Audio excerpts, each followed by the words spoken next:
had to ask the manager here, Holly, how to pronounce Mike's last name. I was going to say Pailliotet, but she said it was Pailliotet. So interesting last name and a very interesting, knowledgeable man doing us a huge solid and doing this presentation for us in December, only a couple days away from Christmas. So thanks for everything, Mike, and thank you for taking time out of your day and getting us educated on hard surfaces. I'll let you take it away.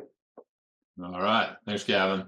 You're welcome. Don't let Holly let you hear call her the manager. She's the chief of staff. She's my manager. She's always been my manager since I started here. So I just, I've been here for a long time, but she's the big boss. She is the chief of staff, and much respect. All right.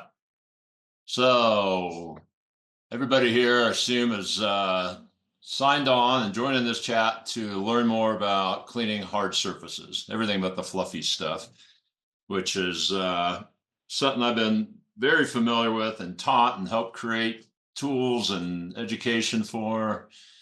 And I've been working on this IICRC standards at S250 it goes by. And because it's never been done. There's never been a standards created for resilient. And if you don't know what resilient is, it's kind of everything but carpet, wood, and stone. So all the soft stuff, the pergos and all the different vinyl products and cork, rubber, etc. So now that so much of it is being cleaned, IICRC finally got around to creating the standards, and we're probably 2 years out from it being published, but we're well on our way. And the residential section is going to be key and most notable in this, as a lot of people are cleaning these vinyl products and wood lookalikes incorrectly. So when the IICRC asked me to put on this presentation, they asked for about a half hour or so of content. So I'm keeping it short, but I'm going to cram in a lot of material. And I tend to talk fast. So if you have questions, let's just take notes. And at the end, I'm more than willing to hang out for an hour or so and answer questions if need be. But let's get through this material first. And you can see we're going to cover 3 general topics, and the most crucial of which are ID, or identification skills, and then marketing, how to get the word out there that you are offering these services, and then we'll get into a bit of how to clean these floors. So a little bit about me. As I said, I'm a standards creator. I've worked on the S100 carpet cleaning, and then currently the 250. I'm a shareholder rep. The IICRC is a nonprofit owned by shareholders. There's a few individuals, and then there's a whole bunch of associations. And I am the rep for Lee Pemberton. And Lee picked me because all through his career, he's always been about supporting the little guys, the 1 truck, 2 truck operators. And that's always been my heart, soul, and passion as well, because that's what I've always been, 1 trucker. Well, I had a stint as a 3-4 truck operation, didn't enjoy that whatsoever. So I'm back to being a 1 trucker. I just clean part-time anymore.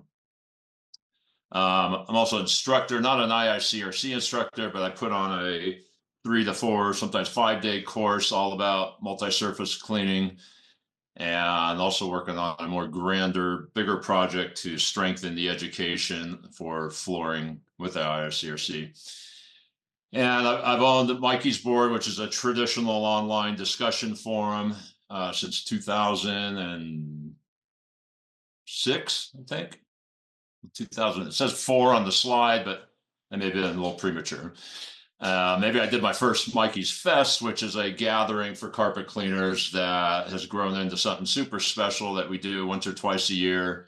Typically, we go around the country cleaning Ronald McDonald houses, which are full of hard surface these days, and turn it into a 2 or 3 day educational event where we're teaching and doing presentations, all sorts of stuff, as well as doing that very hands-on cleaning. And we have an event coming up in Indianapolis, April 3rd through 4th, which you can see at mikeysfest.com. And then I was one of the inventor creators of green glides, which are the little Teflon doohickeys that fit on the end of the carpet wand back in the early 2000s. And now I own the company and I'm growing it and doing a lot of cool things there. So you can go to greenglides.com if you want to see that.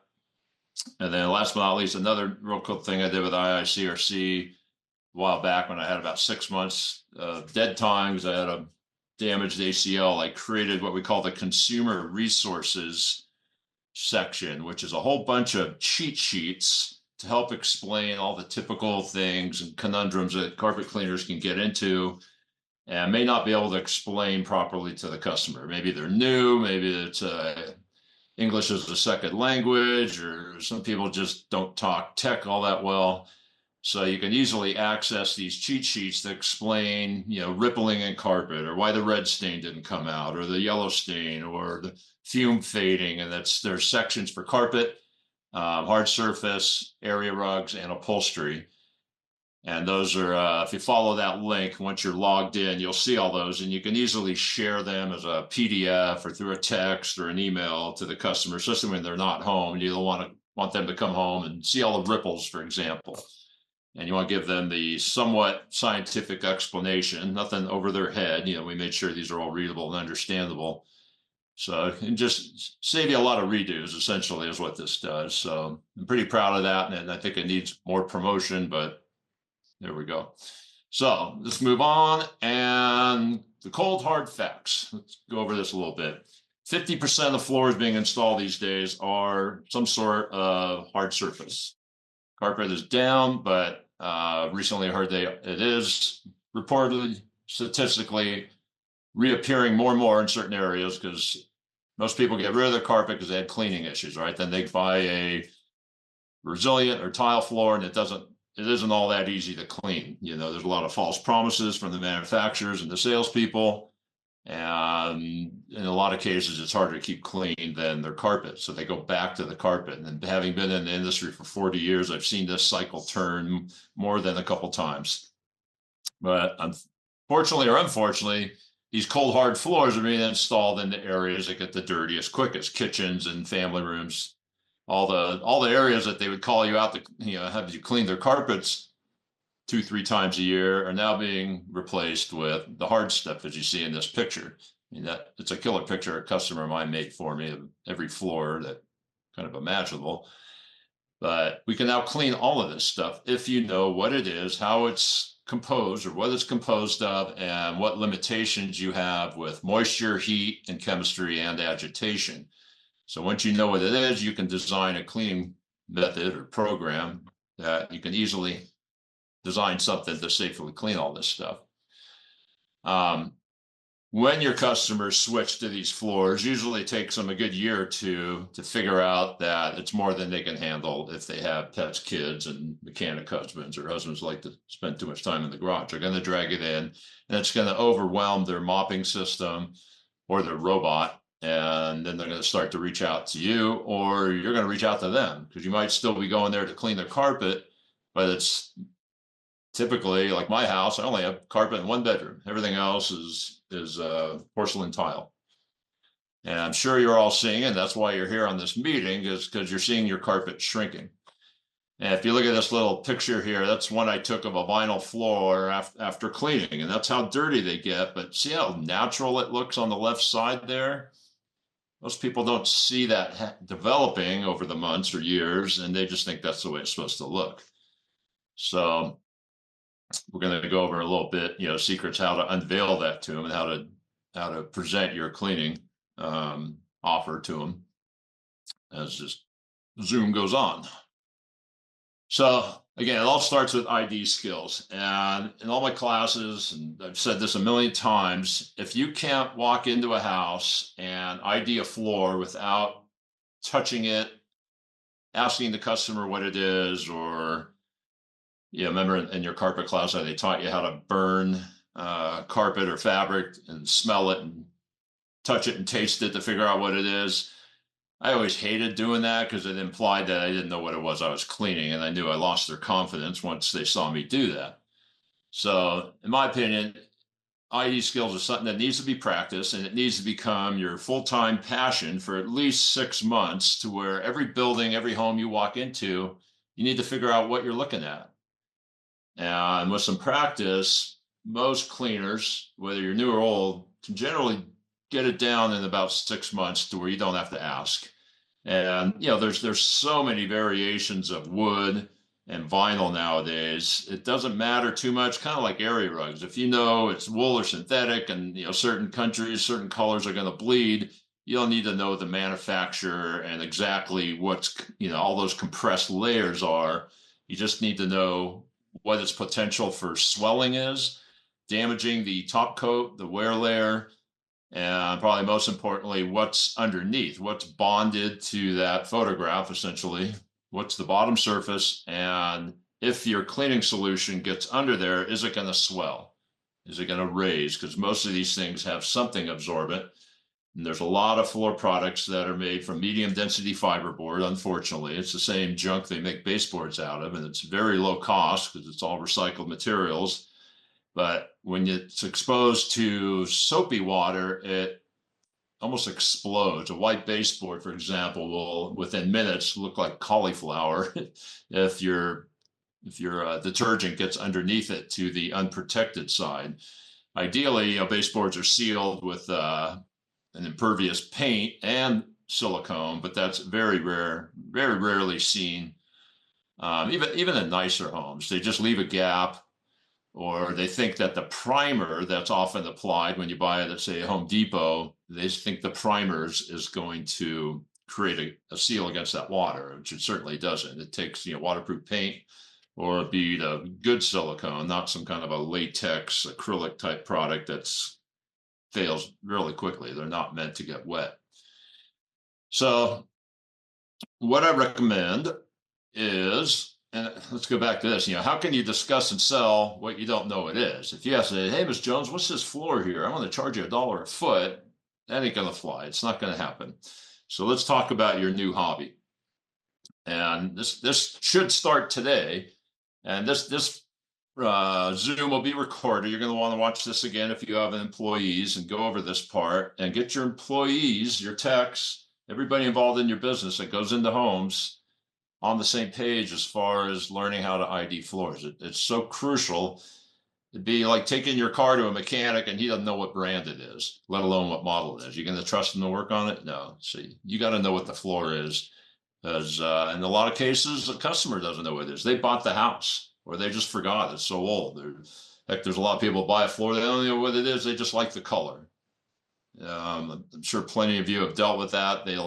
Same thing happens with carpet. They don't know if it's nylon, polyester, wool. They just know it was soft and it was the color they wanted. They don't know what it's made out of. Same thing goes with porcelain, ceramic, all the various types of LVP, the hundreds of different types of wood products. People don't know. I can't tell you how many times I've run into people. So I got a wood floor. It's hardwood floor, and it's a photograph of a hardwood floor laminated to something, plywood, MDF. Sky's the limit on how they make these things. So if you're married, for you guys out there, start doing a monthly dinner date type of thing if you have a good flooring store. And I highly recommend you find a Floor and Decor. They're in most major cities now, and they are extremely impressive. They're huge. They're open to the public, but they seem more oriented towards the installers because they sell all the installation stuff, which is good to learn about as well. But in flooring stores, you get to see the back sides and the side profile, because that's huge in teaching you, what it's comprised of. And what's cool about the Floor and Decor is they have a lot of installs. They have little mock kitchens and shower stalls, and you can see how this stuff looks beyond the one tile or the one section. And you learn to see the patterns and the little clues on how to detect what it is. And when I say patterns, when most of these products are photographs, you'll see a repetition in the photograph. On the real cheap products, let's say you take a 12 by 12, something that look like wood. Let's say there's a knot in the wood. The knot's going to be in the same corner and on all 12 tiles that come out of that case. And the more you spend, the higher grade you go, that knot's going to start moving around on that tile. And before you know it, you're going to have 12 tiles, and that knot will only be on one of those tiles. They use so many photographs and stagger them so much that if the installer takes their time and orients them properly, it can take me, pros 30 minutes or more. I've had it where you got to stare at a photograph and you finally see the repetition, that they're getting so good about it. And the photos are so high resolution now.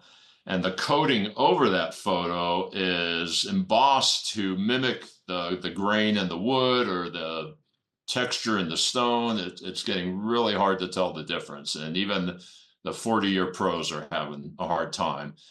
But the number one way, the first way to get a clue is to touch it.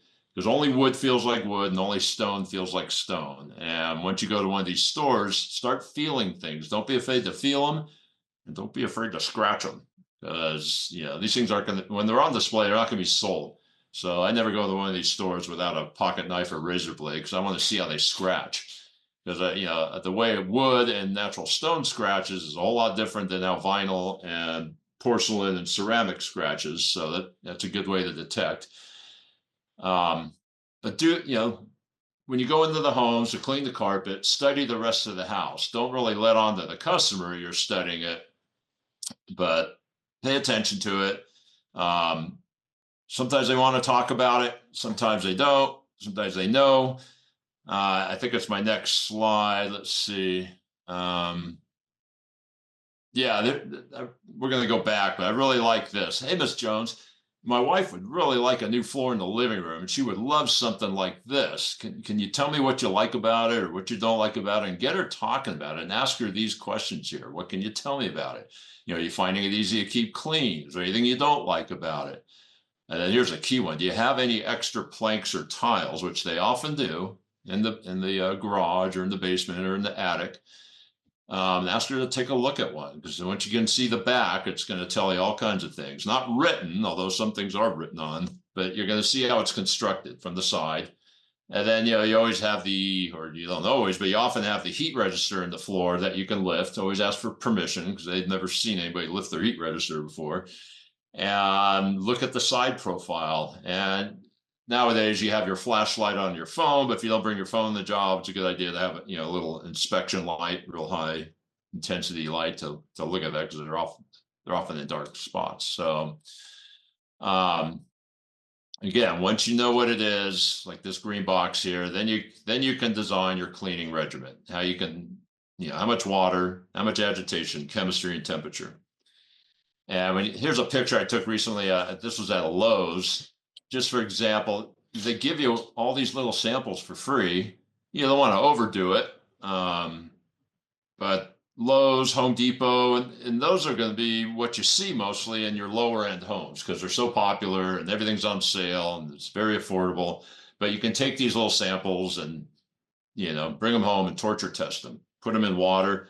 What's really interesting is put them in water and then let it sit for an hour, see if it swells or delaminates, and then put a pinch of your favorite hard floor detergent or carpet pre-spray in there and watch what happens. Oftentimes that's when it reacts. Water doesn't do much to most of these, but as soon as you put some solvency in there, things start to change. They'll explode. I got a real cool YouTube video on that happening, but I highly encourage you to do it yourself, because it's really interesting to see what's going on. And once you start doing this, you'll start paying attention more. If you're a cleaner and you're out there, how you apply your cleaning agent, your preconditioner to the floors.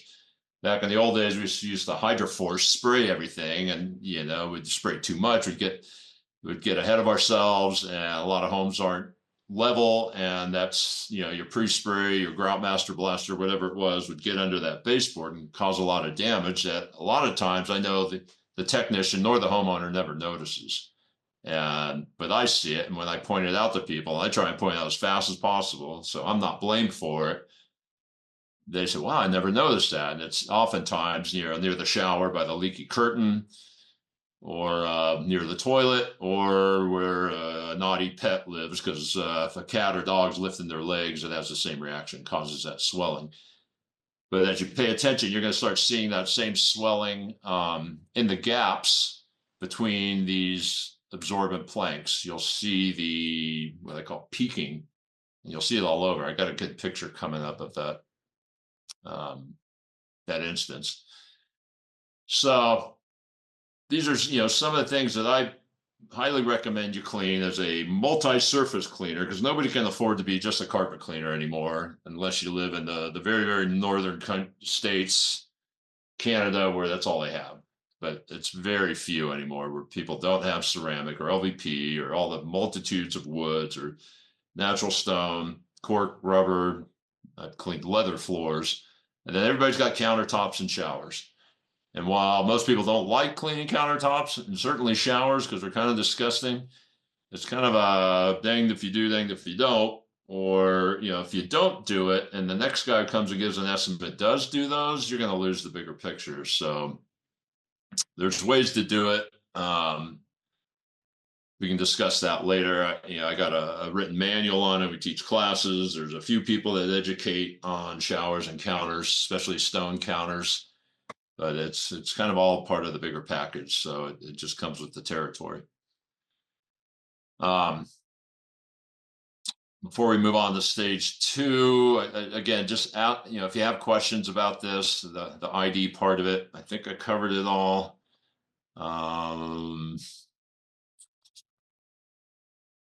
We can back up a little bit, but I was around cleaning in 2001 when the Turbo Hybrid came out. And that was the first spinner tool for cleaning tile and grout.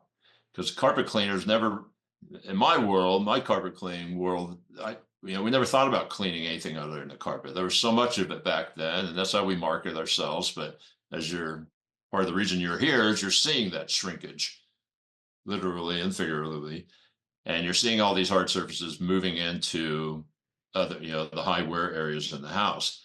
But the Turbo Hybrid, which, that I give that full credit for opening our eyes to it. Unfortunately, the Turbo Hybrid is often ran with too much pressure, too much heat, and people are still using it on wood and absorbent floors because it's the tool they have. They spend $800 on it. It's what they know. But we're going to talk about tools a little later. But don't get rid of them by any means. There's certainly a need for your Turbo Hybrid, but cleaning hard surface floors now is so much easier and safer with the advent of some cool new tools that we'll get into. So, marketing your multi-surface stuff. Lots of ways to do it. Let's start. We'll just go down this list. Whether you're using Facebook or Google Ads or, boy, there's so many ways. YouTube's. I mean, there's a million ways to get your pictures and videos out there. This isn't really a marketing seminar. I'm not going to spend too much time on that, but I'm sure you know all those ways, whether it's a door hanger or your social media.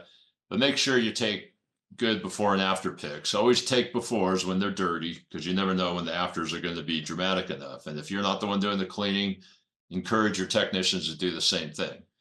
Unfortunately, this picture here with the slate, you're not seeing the dirty side. I didn't line that one up very well, but you can sort of see how that one came out very impressive. Just customers' jaw dropped when she came back in and saw that. And then this other one here, the vinyl, you can see on the right side how much dirtier it is. And again, that dirt isn't real visible until they see the other side. Well, I kind of blew it on these pictures here, lining up.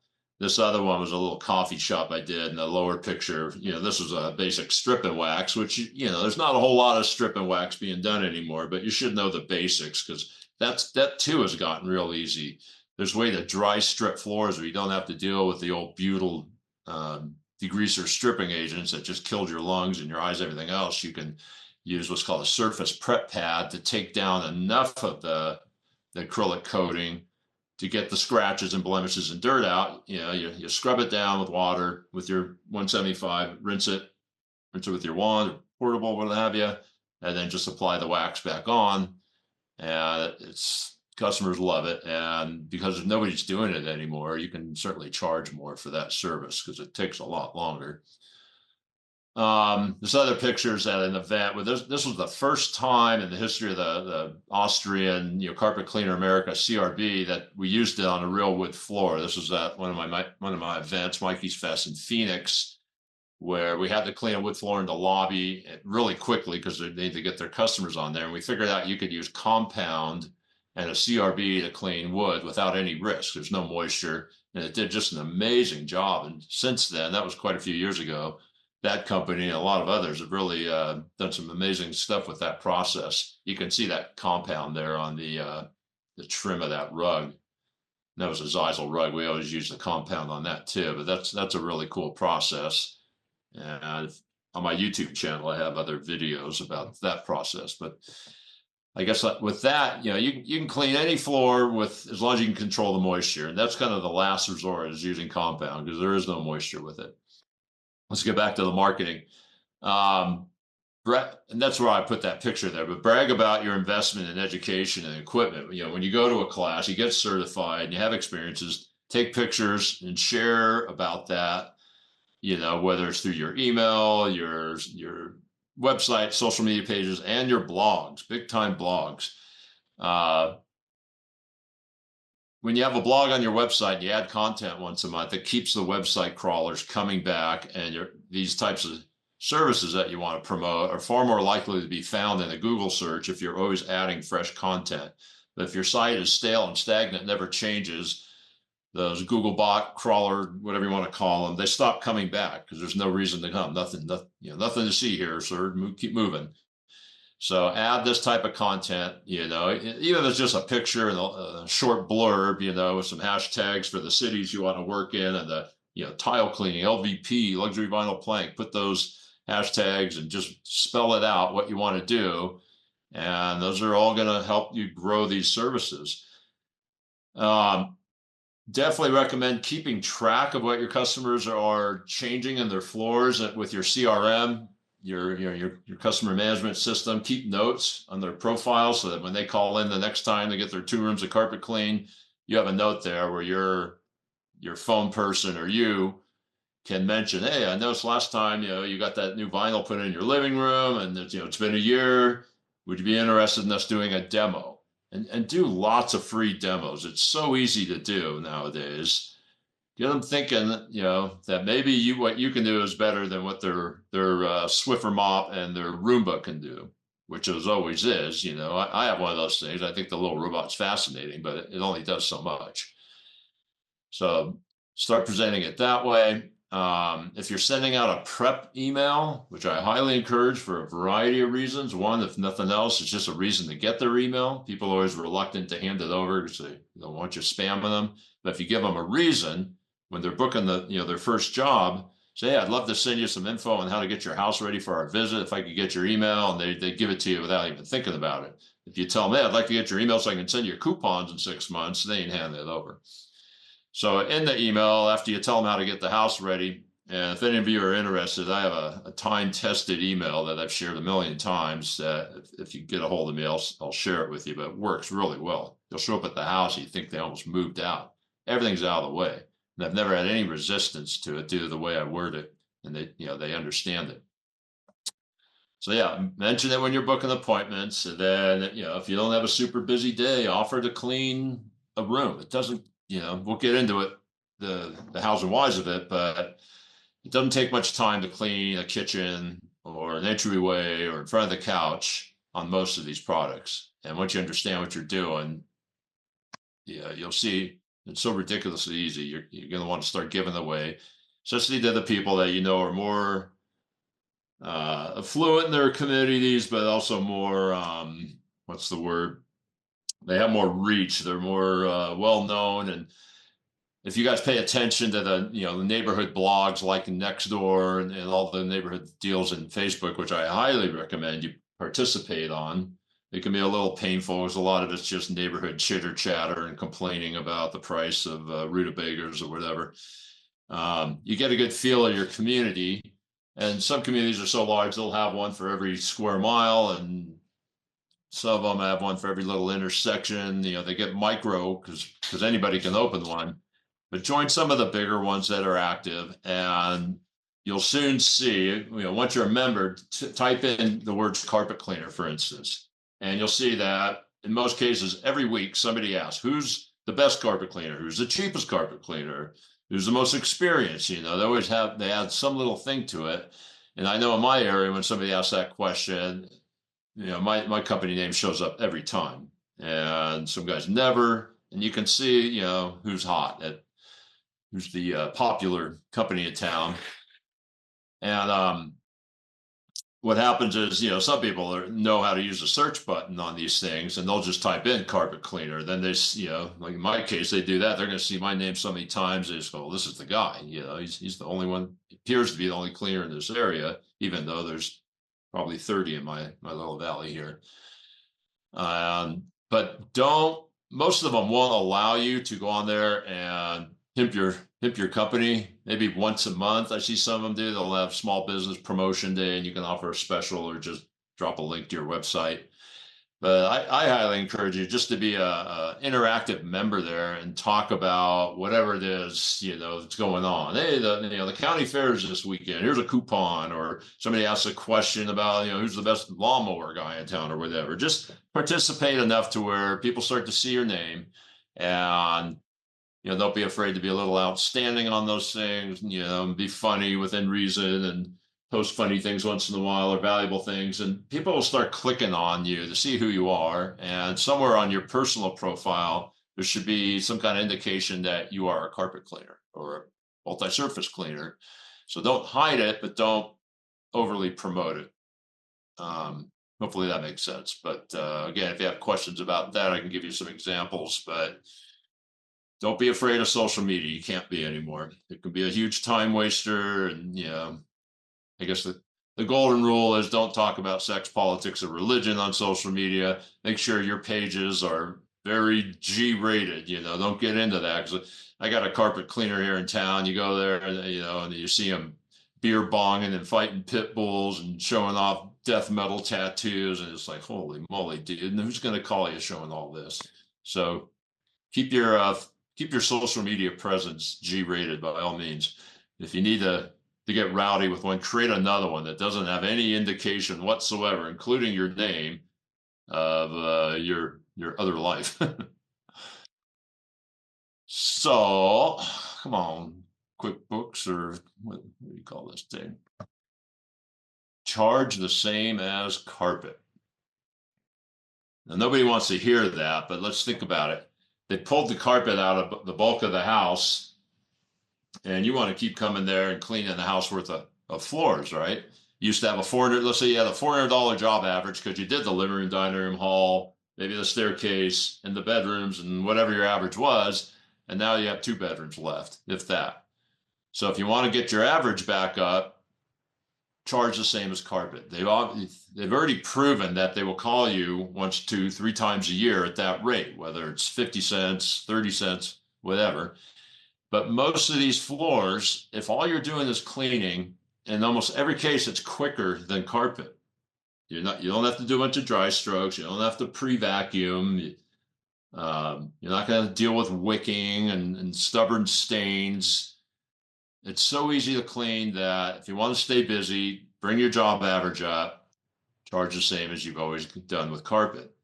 Because Again, I've been doing hard floors since 2001, back in the days when the turbo spinner, we spent $700 on that. I was the only guy in town doing it, and we used to charge $2, $3 a foot. And what's the saying about you can skin a sheep or fleece a sheep once, but that's it. Once you're taking it off, or however it goes. You can skin them once and fleece them twice. You know what I'm saying? They will call you back at a reasonable rate. Because when you charge them $2, $3 a foot, especially for a plastic floor that they thought they were never going to have to hire you to clean, they're not going to give you $1. If they do, it'll be once. The husband's going to come home and be irate that it costs $700 to clean the living room. He can't see the difference. She does. She sees it, smells it, knows her socks are going to be clean, for a week or so. But it'll only happen once. So unless you have so much work, you don't care if you ever go back.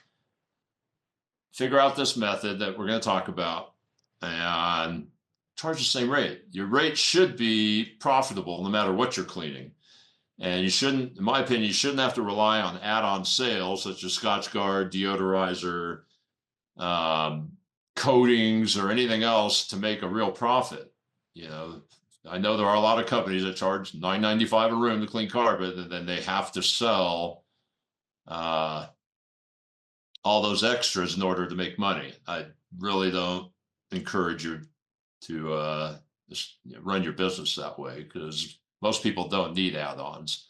I think it leaves a sour taste in most people's mouths because people can't see Scotchgard, they can't see the deodorizer, after, or smell the deodorizer after a day, and it leaves a bad taste in their mouth, and they're likely to look elsewhere. If you're every job, every time you visit, you're relying on upsells to make the money you need to make on for that hour or 2 hours. So I know that's kind of a radical thing from what you usually hear. Most cleaner gurus, will call them, really push the upsells, but I'm more about charging the rate that you need to charge up front and every time. And then when the special projects come that you need to strip a floor, fix scratches, or remove whatever issue, or add a protective coating, that's where you charge, or you resurface stone to get the desired hone or shine or polish back, or same with wood. There's lots of upsells, but the regular cleaning, I think you'll do the best and clean the most at the same rate as carpet. And you can easily test that by just surveying your customers. Hey, Ms. Jones, how about if we clean this vinyl for the same price we've always done it? Your carpet rate. Because if you ever charge them that $2 a foot to clean and seal the grout, that's probably why they got the vinyl in the first place, to get rid of the carpet, because it was just, they thought it would be cheaper, that they wouldn't be paying you. But now that you are, don't gouge them. I got a delay on my slide advance here for some reason. Let's try it this way. There we go. So yeah, as I said, keep records of the floor. Almost all the CRMs, House Call Pro, Service Monster, they have note sections. And getting back to that social media thing, if I get a new tool or I'm investigating a new process or something, when I was learning how to caulk bathtubs, I would offer a free bathtub recaulking, where I dig out the old stuff just to practice. People, because you're giving them a freebie, they're going to promote you on these social groups and to their friends. So do some freebies here and there. And if you're just practicing new countertops services, you're gonna do yours, you're gonna do your parents and your next door neighbors, but 3 ain't enough. You're gonna want to do a bunch of countertops, whether you're just cleaning or resurfacing. Same thing with showers, bathtubs. So do some freebies, get people talking about those freebies, and that goodwill is going to go a long way.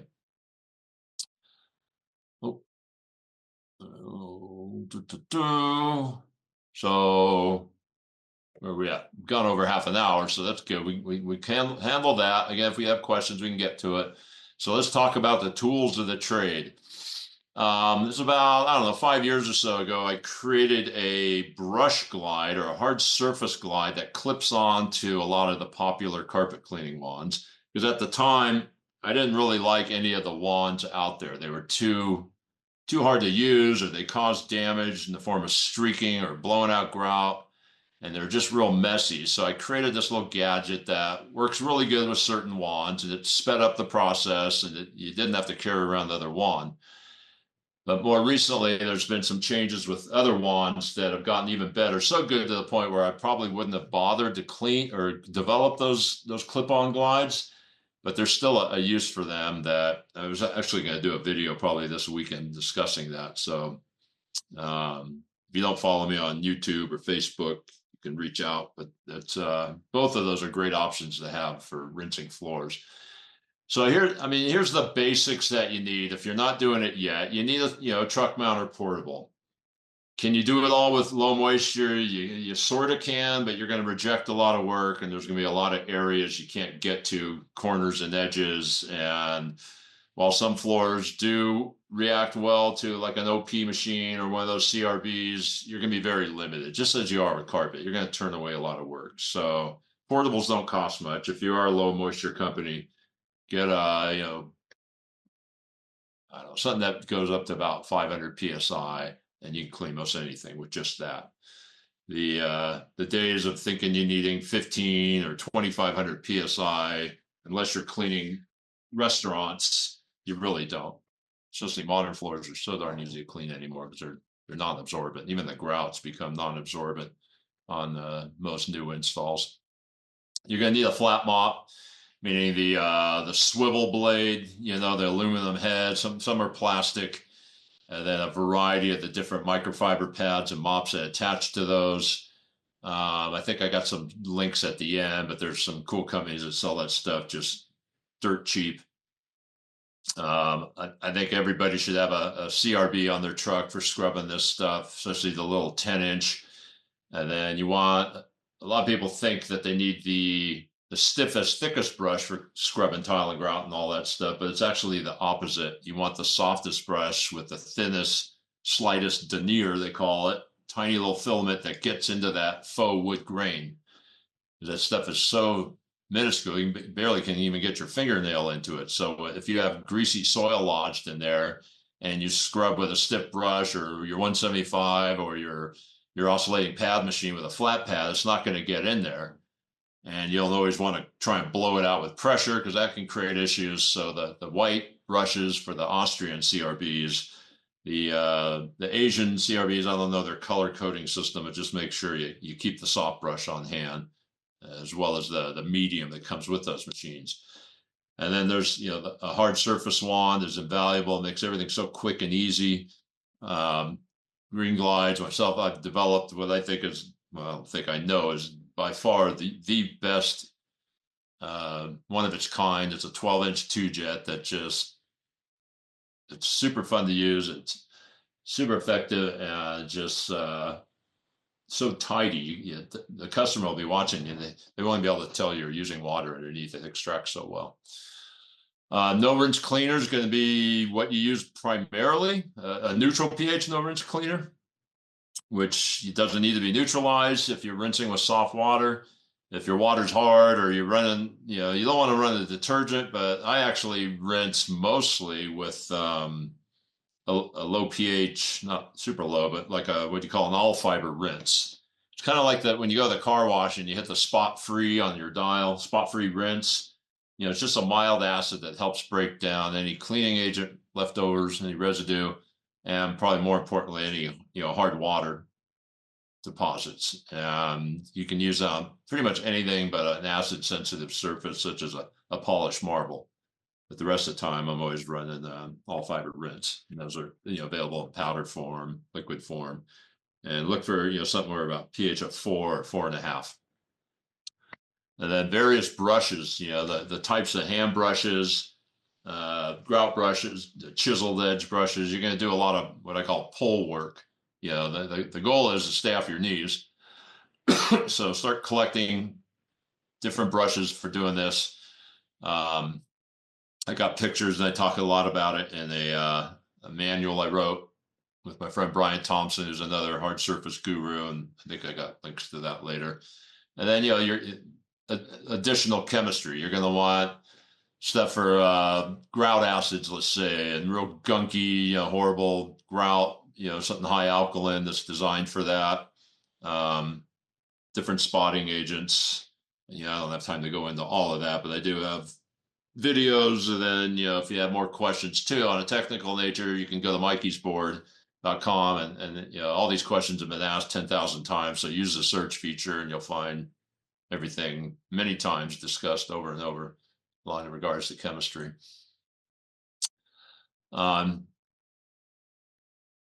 There's here's a little diagram basically, but it's not that different than cleaning carpet. You're going to dust mop or you can use a vacuum. I prefer to use one of these dust mops, and that's the swivel flat mop I talked about. And the little fringes on there have a natural staticky cling. And if you look close, you can see all that pet hair accumulating in front of that. And then, get the dry stuff up. And then I like to pour down my cleaner and then move it around with this mop head. And if you could see the face of that mop head, you'd see it has little aggro strips, kind of like astroturf. And that oftentimes, especially on vinyl and wood, that's all the agitation you need. But then this next picture, you see the 10-inch CRB. and a chiseled edge grout brush, which is great for getting against the edges where a machine like a CRB or any machine can't get into the corners and edges. So when it's needed, I'll hit them with one of those chisel edge brushes, and those are available at every supplier and every hardware store. And then what I call a rhino brush. Sorry, the picture's so small. I can't zoom in, but that little brass or stainless steel, they have plastic too, toothbrush has a snout on the backside, and it looks like a rhino horn. And it's at the perfect angle for digging crud out of corners where the front side of that brush or any other brush can't get to. And the thing I like about those little brushes is the denier or the filament, whatever you want to call it, is so fine. It gets into that faux wood grain like you'd see on this center picture better than anything else. So sometimes you can just spot clean a tough area with that little tiny toothbrush that you keep in your back pocket, and make yourself a hero with that thing. I've cleaned whole shower stalls with one of these things. It's all it needed was the grout scrub to get the hard water and soap scum off. Did the whole thing, sprayed it off with my hydroforce gun. I was done, and they were thrilled. It took about 20 minutes. Barely even needed any water. There's that picture again with the wand. Probably I'm betting that guy that took these pictures of all these various floors probably cleaned with 200 to 300 psi. Because when you do it properly and you use tact, time, agitation, chemical, and temperature, I think I got that right, you don't need a bunch of pressure. And this industry's been plagued with the thought that you need to blast floors clean versus dwell time or scrubbing. And when you blast floors clean, instead of using dwell time and scrubbing, you cause a lot of damage. You blow out grout, you inject water under the floor, under the baseboards, and it takes a lot of time to get that water up. So you're not saving time, you're creating a lot of issues. I just highly encourage you to start low. Because most of the time, low PSI, sometimes as little as 100 PSI, will clean the floor just perfectly. And everything's going to go faster in that regard. You're going to have to do less dry strokes, less explaining, less recovery. I mean, everything is less is more, as they say. If you look at this other picture here, this is a classic floor where the cleaner didn't see the coating that was applied to the floor, where there was mop and glow, orange glow, or something there that was exposed after they started cleaning. And on the top there, you can see the shine in the grout. And that's one of the things you always want to look out for before you get into a tile and grout project. Inspect the whole floor and look for shiny areas. Because in most cases, grout is not supposed to be shiny. There was some old epoxy grouts that was used back in the 70s, 80s that had a shine, but generally, those floors are long gone. You may see them in older homes on the countertops, but super rare on floors. So when you see shine, that's telling you there's a coating on there. And then you got to stop and reassess the whole situation. Because cleaning and stripping to get that coating off are two different things, and you have to charge accordingly. And boy, if you get into a project and then you realize later on you've already committed to a price and you're exposed to that coating and the need to take it off, that's on you to finish the job. Now, you'll get lucky sometimes, and the customer will have some compassion for you, and they may offer to pay what it's worth or give you a tip or something. But I've had coating jobs like that go bad in the early years when I started doing this, and I've spent a week there getting it all off, and I had to reschedule a week's worth of carpet clean jobs because it was coated multiple times with multiple different products, and every type of coating, water-based, oil-based, foam-based, whatever, has its own specific stripper. And if they don't know what it was, which they rarely, if ever, do, you're going to have to start experimenting with all the different types of strippers to get it off. And you're going back and forth to the janitorial hardware store, and it's a horrible situation. So if you're just getting into tile and grout cleaning or any hard surface, people put coatings to make things shiny on every surface imaginable. Probably you'll even see it in carpet.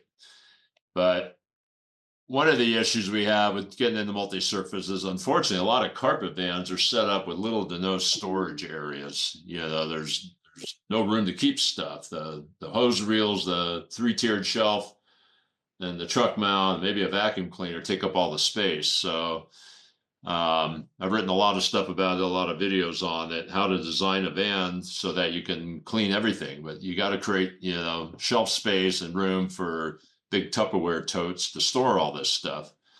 Because there's times where you bring your whole garage worth of tools once you start getting into grout removal and repair and resurfacing, and There's a lot of stuff to bring, and you don't always necessarily need to carry it with you if you're just out doing a carpet route. But if you're looking to offer same day services, it's a good idea to keep the basics on your truck.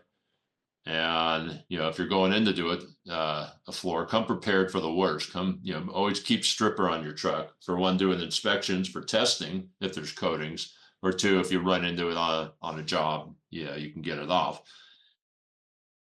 One of the things I've realized, because I talk to so many cleaners day in, day out, and spend so much time on social media, is that we are inadvertently stripping floors without realizing it. When we use, high pH grout cleaners, in the 13 to 14 range, they act as strippers on a lot of the weaker coatings, the orange, mop and orange glow, and all those different coatings come off really easy with just high pH, and we're doing it without even realizing it. We think it's just coming clean, but we're actually stripping. It's the tougher stuff that's been applied over and over, the harder acrylics that take a lot of effort. But that's a reality, and if you start paying attention, you'll realize you've done it too. So here's an MDF base, a Pergo, we'll call it floor. They're the first company to come out with these laminates where they just stuck a photo on top of that medium density fiberboard. And I just put that old hard surface wand in there. I took this picture many years ago. I didn't cause this. I just saw it when I was there cleaning their stone bathroom, and I was bringing that wand in. I go, oh, this will make a great picture for education.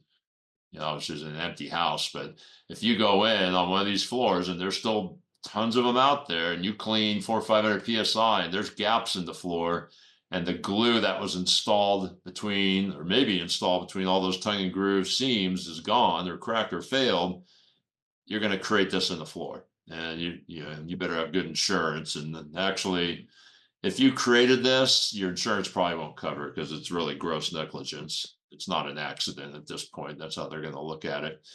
Especially, when the IICRC creates standards, it isn't so much an educational level. It's really meant to, or a good portion of the reason is to either defend what you did in court or be used against you possibly.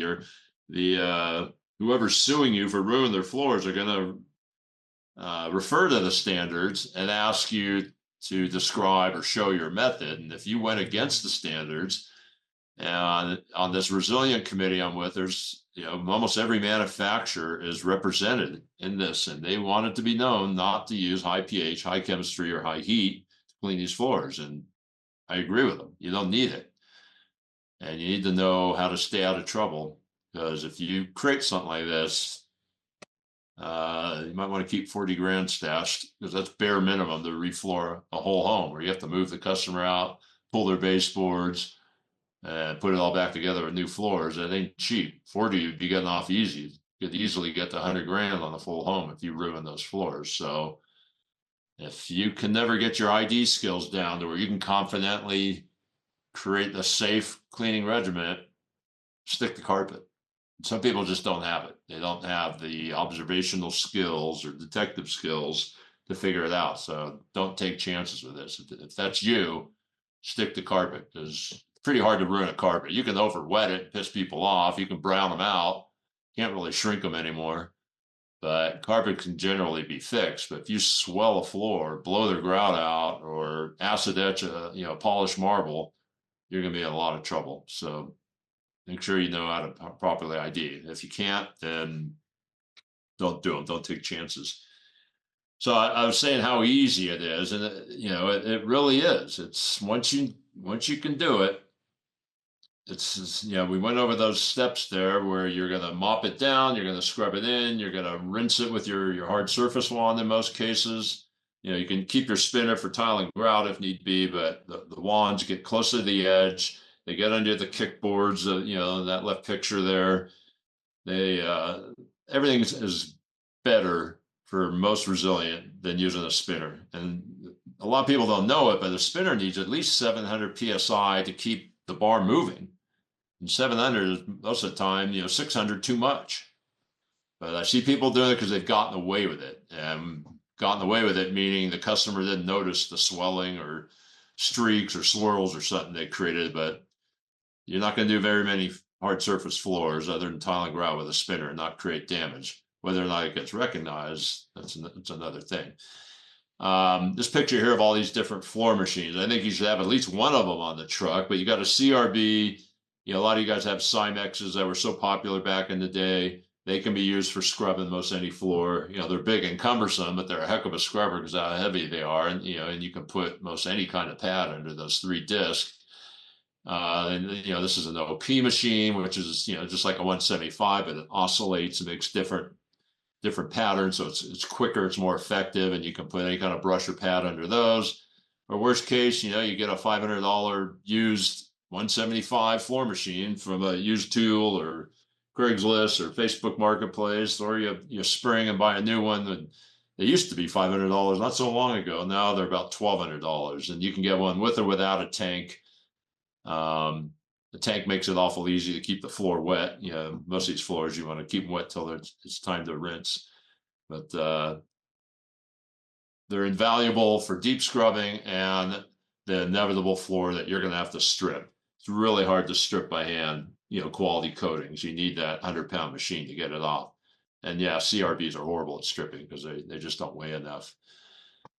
And then, you know, we talked earlier about branching off into other services besides cleaning, things you can upsell on, which are, you know, recocking services of, you know, shower stalls, countertops, around the sink. The big thing for me, when I go out to inspect a job, because I'll never show up at a new job to do any kind of hard surface without going out to look at it, because 90% of the time they need some other service done as well. It's very rare, like carpet, where, you know, you can bring the bare minimum equipment and get the job done. There's always something extra to bring. And what's most common is the baseboards need sealing underneath. So that's a service I offer. I've gotten really good at it. I got a bunch of videos on my YouTube channel. If you just type in my full name and type in recocking or baseboard, you'll find them. And I'll do that.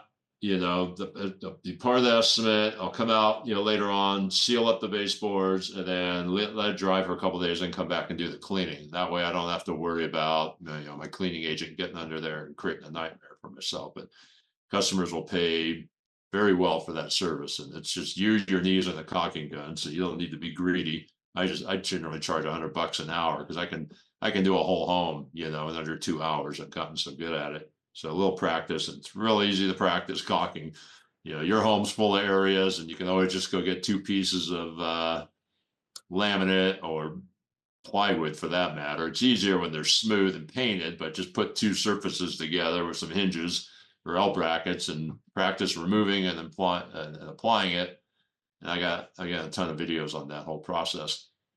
Replacing tiles or planks is super easy. Chip repair is super easy. There's a lot of education out there on how to do it. There's a ton of YouTube videos. You just got to go looking for it. But that's an invaluable service that most homeowners don't want to do. They don't want to trust their 3-thumbed husband to do it. And you know, if you have some artistic merit or a little bit of ADD and you can focus on something up close, I love it. I put in my earbuds and go to town on doing stuff like that. Scratches and floors that scratch, you know, there's a fix for everything, or you can hide them good enough. So if you can offer scratch repair on wood and vinyl and stone, you can be a hero in your community. Coating, stripping, removing, you know, we know how popular that is. You know, probably most of you guys have seen Courtney Lee making a killing stripping orange glow and all those things from wood floors. He's found a real niche for that. And people find him from his YouTubes. You know, people go to Google, how do you know, strip, wax, whatever, all the keywords. He's optimized where he gets calls from all over the world for doing his service that he generally just does in Georgia, and he refers out. And then there's, you know, the bigger projects of real stone restoration where you're taking it all the way down, getting rid of lippage and deep scratches and blemishes and etching and all that. And it's, you know, it's very similar to taking wood floors down. It's almost identical, the process. So you can branch into that. But, you know, by the time you get into these services, you're probably not going to be cleaning much carpet anymore, because you're going to be what I call a unicorn in your community. There's so few people doing these services and can do them all that, you know, like the tennis club set, you know, the well-to-do ladies are going to spread your word like wildfire, or word about you. So once you get, again, it all starts with ID. Once you can identify these things and figure out the problems that go wrong with them, and you have the solutions, uh, you won't have to play on social media anymore after a few years. Your customers will do the advertising for you, because it's very rare to find someone that does this sort of stuff anymore. So that is it. I got a few more cool pictures here. You know, this one here on the top center of all these products, that's, I took all those on the Home Depot aisle for the cleaning section, but those are 8 different products that all leave a coating behind. They're confused by the homeowner as cleaning agents, but every one of them is going to leave a coating. So it's that easy to get confused. And those are some big names, you know. And when you start, I always like to ask the homeowner when I'm, you know, investigating or interrogating them about their floors, what have you been using on this floor? And have them walk into their, you know, their closet or whatever area they keep their products. And if you see some of this stuff, stop, halt, pause, and go back and look for signs, because it's so common, it's unbelievable.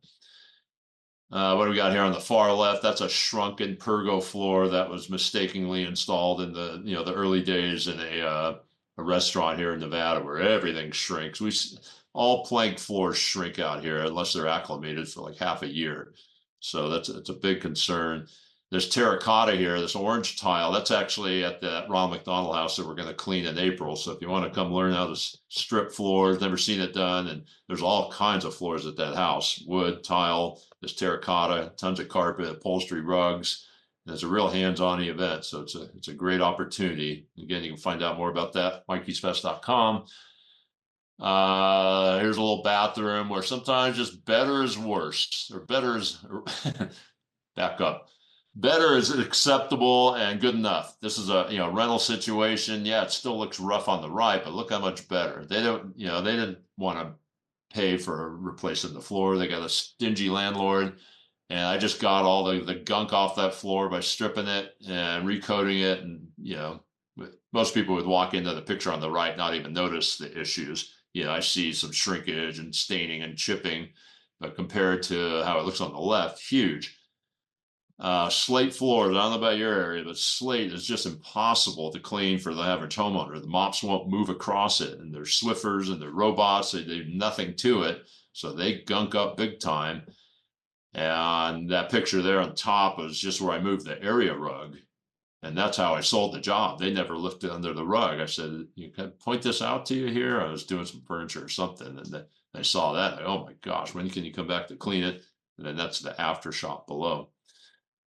So we'll get to some questions here. I do have this manual, and it's everything we talked about, but spread out over 100 pages with lots of photos and how-tos. And it was a manual created for our 4-day class that we had so much demand that we added a lot of content. And if you follow this link, go to greenglides.com to the education. Sold a ton of these things. It's I think we got it on sale right now. I think it's 200 or 240 or something like that, but worth every penny. And there's lots of tips on, again, how to market, customer send outs, which is a big deal. I always send out, after I clean any hard surface, I send information on how to maintain it with the flat mop system, because most people don't do that. They don't know anything about it. And I'll be honest with you, if you share that system with them on how to properly flat mop, they probably won't need your services again, because the floor won't get dirty unless there's, you know, extreme amount of sloppy children or husbands in that house. But if they're using a non-recirculating system where it's always fresh water, they won't be having you clean that floor. So you got to think, do I really want this to be the case? But yeah, to me, it's the right and moral thing to do. And they refer out. Those are really happy customers, and they're going to refer you more work than their repeat work would ever added up to. And then, yeah, they're still going to have you do the furniture and the carpet and the counters and all the things they can't mop with that system. But it's a fantastic way to create goodwill in your community by sharing that. I've shared that process, that blog entry off my site many times on those Facebook groups when people have that discussion. So again, MikeysBoard.com. If you can search any of these topics, it's been discussed thousands of times. And Angela, you want to turn the mic on or however that works Yeah, to, so Gavin had to step out really quick, but we got about 4 questions in the queue here. okay. We're running short on time, so we're only going to take 2 questions here.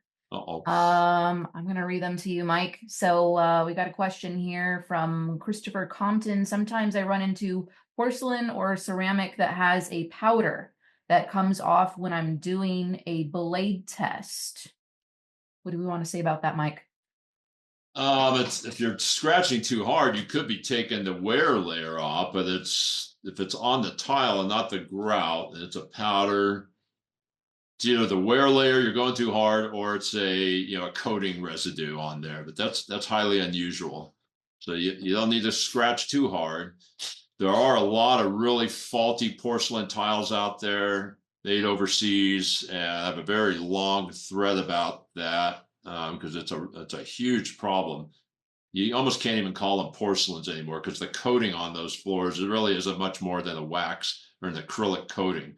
They're not porcelain anymore, even though they have the good photograph. They went so weak and thin on the layer to make that photograph look real, not embedded under too much glaze, we'll call it, and they not only get very easily damaged by scraping and scratching, but high pH chemistry ruins the floor as well.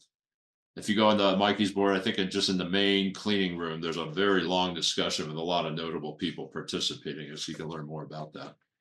And he says, what about a color seal?